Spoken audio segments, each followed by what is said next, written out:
జై శ్రీమన్నారాయణ. కిష్కింధాకాండలో ఆ లంకా నగరానికి అన్ని వైపులా సముద్రమే ఉంటుంది. సముద్రములో 100 యోజనాలు దాటి దక్షిణ తీరాన్ని చేరుకుంటే మీరు రావణాసురుడిని చూడవచ్చు. ఓ వానరులారా, ఇక ఆలస్యం చేయకండి, లంకకు వెంటనే బయలుదేరండి. జ్ఞానేన ఖలు పశ్యామి, నేను నాకు ఉండేటటువంటి దివ్య జ్ఞానముతో చూస్తున్నా. మీకు తప్పనిసరిగా సీతమ్మ అక్కడ కనిపిస్తుంది. ఓ వానరులారా, ఇహస్థోహం ప్రపశ్యామి రావణం జానకీం తథా, నాకు ఇక్కడి నుండే అదిగో రావణుడు సీతమ్మ కనిపిస్తున్నారు.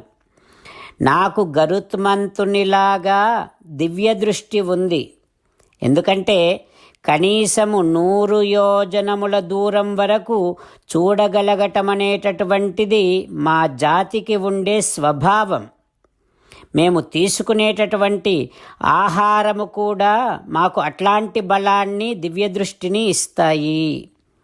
ఓ వానరులారా, సాధారణంగా చిన్న చిన్న పిచ్చుకలు ఆకాశములో సంచరిస్తాయి, కానీ భూమికి చాలా దగ్గరగా ఉంటాయి. దానిని మొదటి ఆకాశ సంచార మార్గం అంటాం.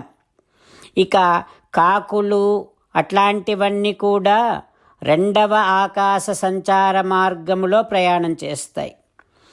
క్రౌంచ పక్షుల లాంటివి, గోరువంకల లాంటివి 3వ మార్గంలో ప్రయాణం చేస్తాయి. డేగలు ఇవన్నీ కూడా 4వ మార్గములో ఆకాశంలో ప్రయాణం చేస్తాయి. గ్రద్దలు 5వ మార్గంలో, హంసలు 6వ మార్గములో. ఓ వానరులారా, మేమేమో అరుణ గరుడ వంశజులమైనటువంటి మేమంతా 7వ మార్గములో సంచరిస్తాం. ఓ వానరులారా, కోళ్ళలాంటివి ఆహారము వాళ్ళ కాళ్ళ దగ్గరికి వస్తేనే అవి తీసుకోవాలి. ఆ రకంగానే కోళ్ళు వాటి ఆహారాన్ని సంపాదించుకోవాలి. ఆహారం వాళ్ళ కాళ్ళ దగ్గరికే రావాలి, అది దైవ నిర్ణయం. కానీ మేము అట్లా కాకుండా దూర ప్రదేశాలలో ఉన్నటువంటి ఆహారాన్ని సంపాదించుకోవాలి, అదే తినాలి, అదే మాకు నియమం. అయితే వానరులారా, గర్హితుంతు కృతం కర్మ, సీతమ్మను ఎత్తుకుపోయి ఆ రావణుడు మాత్రం చాలా పెద్ద తప్పు చేశాడు. మీరు ఏ రకంగానైనా రావణుణ్ణి రామునితో చంపిస్తే తద్వారా నా ప్రతీకారము కూడా తీరుతుంది. ఎందుకంటే రావణుడు నా తమ్ముణ్ణి చంపాడు కనుక. అయితే సముద్రాన్ని దాటే ఉపాయాన్ని ఇప్పుడు మీరంతా ఆలోచించాలి. ఎలా వెళ్ళాలో, ఈ సముద్రాన్ని ఎట్లా దాటాలో అనేటటువంటి విషయాన్ని మీరంతా ఆలోచించండి. మీ కోరిక, సీతమ్మను చూడాలనేటటువంటి మీ కోరిక తప్పనిసరిగా నెరవేరుతుంది. మీరంతా హాయిగా మళ్ళీ ఇండ్లల్లోకి వెళ్ళి సుఖంగా ఉండేటటువంటి అవకాశం కనిపిస్తోంది నాకు అంటూ సంపాతి, అంగదాది, హనుమదాది వానరులందరినీ కూడా ప్రోత్సహిస్తూ ఉన్నాడు. సంపాతి అంటున్నాడు, ఓ వానరులారా, మీరందరూ ఈ సముద్రాన్ని దాటే ఉపాయాన్ని ఆలోచించండి. అయితే నాకు ఒక సహాయం చేయండి. నన్ను ఆ సముద్రం దాకా తీసుకొని వెళ్ళండి. నేను మా తమ్ముడు జటాయువుకి జలతర్పణం చేయాలి అని సంపాతి అడగ్గానే వానరులు సంపాతిని సముద్ర తీరం దగ్గరికి తీసుకెళ్లారు. రామచంద్రులను మనసారా ధ్యానము చేస్తూ పరమదయాలువు పరమశివుడు చెప్పిన పరమపావన రామనామాన్ని చెబుతూ మనము రామనామ గానము చేస్తూ ఉంటే అదిగో సీతారామచంద్రులు, పార్వతీ పరమేశ్వరులు, ఆంజనేయస్వామి, సకల దేవతలు, పితృదేవతలు, మహర్షులు, ఆచార్యులు, భాగవతోత్తములు అందరూ మనని చూసి ఆనందముతో అనుగ్రహిస్తున్నటువంటి దృశ్యాన్ని భావన చేస్తూ నోరారా రామనామగానము చేద్దాం.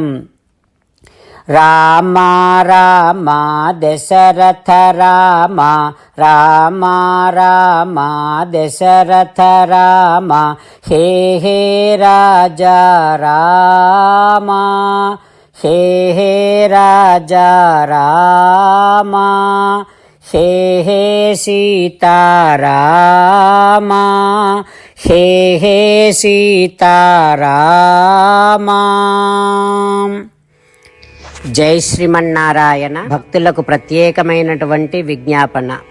మీకు అన్ని విషయాలలో వెంటనే మంచి ఫలితాలు రావాలి అనంటే ప్రతిరోజు 1 నిమిషం వెచ్చించి నారాయణాస్త్రాన్ని చదవండి.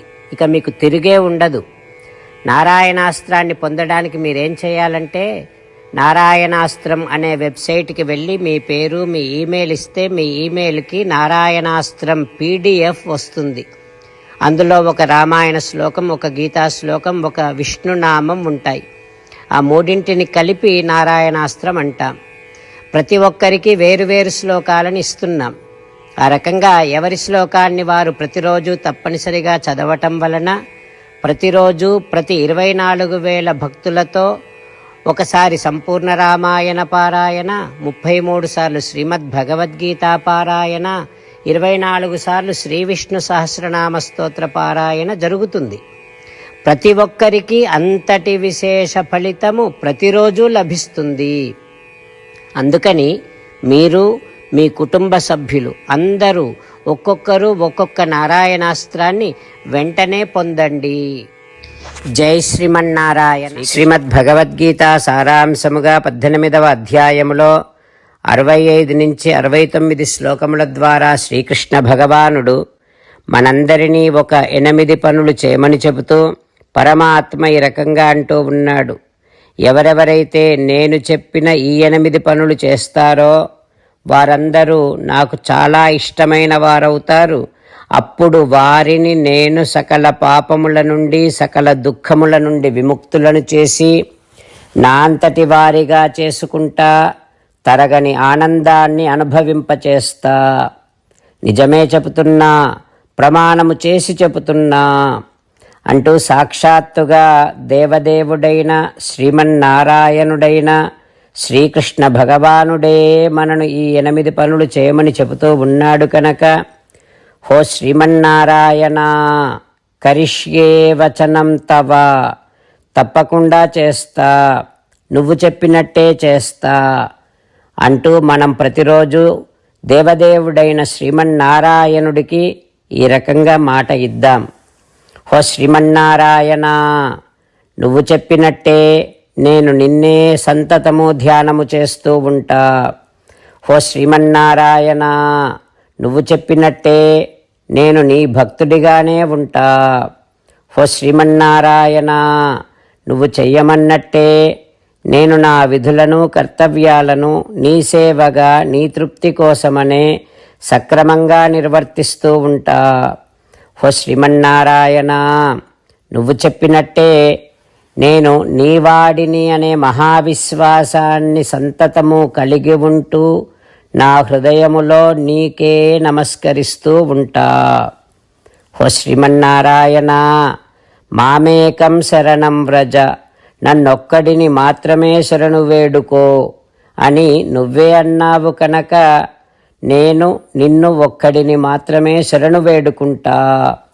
హో శ్రీమన్నారాయణ, మా శుచః, ఇక దుఃఖించకు అని నువ్వే నాకు భరోసా ఇస్తూ ఉన్నావు కనుక నేను ఇక దుఃఖించను. హో శ్రీమన్నారాయణ, నువ్వు చెప్పినట్టే నువ్వు నా కోసమని చెప్పిన శ్రీమద్భగవద్గీతను ఎప్పుడో ఒక్కసారి కాకుండా ప్రతిరోజు కనీసం 1 శ్లోకాన్నైనా అనుసంధానము చేస్తూ గీతోపదేశాన్ని జ్ఞాపకం చేసుకుంటూ ఉంటా. హో శ్రీమన్నారాయణ, నువ్వు చెప్పినట్టే నువ్వందరి కోసమని చెప్పిన శ్రీమద్భగవద్గీతను తెలియని భక్తులందరికీ తెలియచేసే నా వంతు ప్రయత్నాన్ని నిరంతరము కొనసాగిస్తూనే ఉంటా.